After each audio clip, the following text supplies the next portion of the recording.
మొట్టమొదటి topic Rayalaseema lift irrigation సంబంధించి. నిజంగా చంద్రబాబు నాయుడు గారు ఈ మధ్యకాలంలో మాట్లాడిన మాటలు చూసినా, ఆయన మంత్రి గారు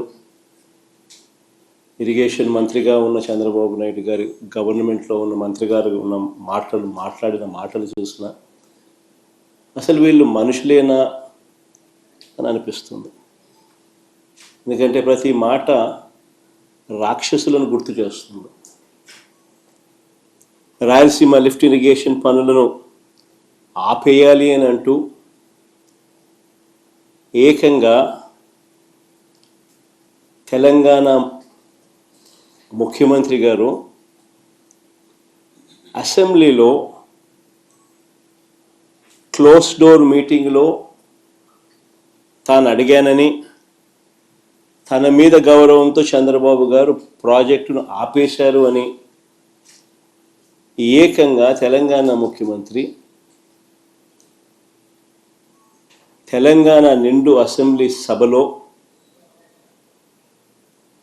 వాళ్ళ రిలేషన్షిప్ గురించి, చంద్రబాబు నాయుడు గారు రాష్ట్రాన్ని ఎలా అమ్మకానికి పెట్టారు అన్న వాస్తవాల గురించి ఏకంగా రేవంత్ రెడ్డి గారు అన్న మాటలు నిజంగా ఇది చూసిన తర్వాత ఒకసారిగా రాష్ట్ర ప్రజలకు అందరికీ కూడా, రైతన్నలందరికీ కూడా, మరీ ముఖ్యంగా రాయలసీమ, నెల్లూరు ఈ ప్రాంతాలకు సంబంధించిన రైతులకు నిజంగా చంద్రబాబు నాయుడు అనే వ్యక్తి ఒక విలన్ క్యారెక్టర్ కింద కనిపిస్తుంది. ఆ కుర్చీలో చంద్రబాబు నాయుడు గారు ముఖ్యమంత్రిగా కొనసాగుతూ తన సొంత రాష్ట్రాన్ని ఏ రకంగా తాకట్టు పెట్టాడు, రాష్ట్ర ప్రజలను తన స్వార్థం కోసం ఏ రకంగా తాకట్టు పెడతా ఉన్నాడు అన్నదానికి రేవంత్ రెడ్డి స్టేట్మెంట్లు సాక్ష్యాలు. నిజంగా బహుశా భారతదేశ చరిత్రలో ఇలాంటి చరిత్రహీనుడు బహుశా ఎవరు ఉండకపోయి ఉండొచ్చు. చంద్రబాబు నాయుడు గారు, ఆయన ఇరిగేషన్ మంత్రి ఇద్దరూ కూడా తెలంగాణ ముఖ్యమంత్రి అన్న మాటలను ఖండిస్తారు అని చెప్పి అందరం కూడా ఆశించాం. ప్రతి రైతు కూడా ముఖ్యమంత్రి ఈ స్థాయికి దిగజారిపోడు అని చెప్పి రైతు కూడా ఆశపడ్డాడు.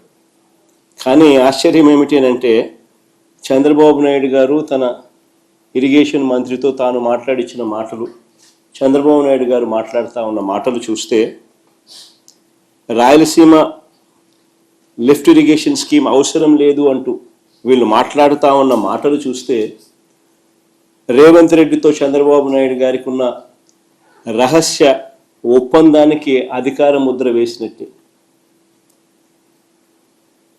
కరెక్ట్గా రేవంత్ రెడ్డి కూడా ఇదే మాటలే మాట్లాడాడు. చంద్రబాబు నాయుడు కూడా, ఆయన మంత్రి కూడా రాయలసీమ లిఫ్ట్ అవసరం లేదు అని అంటూ చంద్రబాబు నాయుడు బరి తెగించి మాట్లాడడం కూడా వాళ్ళిద్దరి మధ్య జరిగిన ఒప్పందానికి ఆమోద ముద్ర వేసినట్టే, అధికార ముద్ర వేసినట్టే.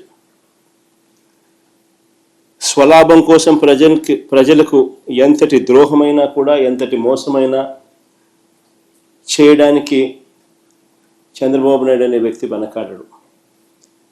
తన స్వార్థం కోసం పిల్లనిచ్చిన మామను ఎన్టీ రామారావునైనా వెన్నుపోటు పొడుస్తాడు.